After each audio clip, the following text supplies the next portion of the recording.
Pemirsa pasangan calon Bupati miwah Wakil Bupati Imade Kembang Hartawan miwah Igede Ngurah Patriana Krisna Bang Ipat mendaftar ke kantor KPU Jembrana antuk Long March tanggal 21 Agustus ringgalah semeng.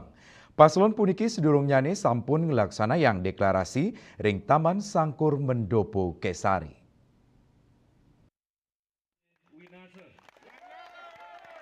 Paslon Bang Ipat antuk sinarengan nganggen busana adat Bali muarni gadang. Penyiwan diri ngiringang proses pendaftaran antuk nyarengang para parpol pendukung, simpatisan miwah angganing komunitas seni, petani, bendege miwah sanilianan.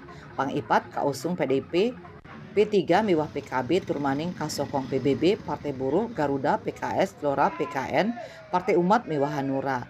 Sekadi saneka wedar ring orasi ritat kala deklarasi Bang Ipat ngodarang visi Jembrana maju, harmonis dan bermartabat.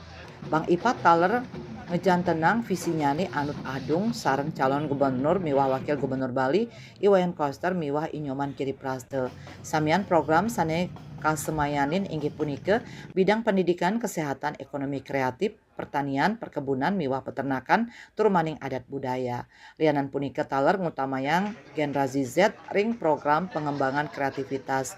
Pasangan puniki rauh ring kantor KPU Jembrana sawetara galah dase tur dados pendaftar ka pertama Pilkada Jembrana war sekali tali 4 likur. Surya Dharma, Bali Pos Nguningayang.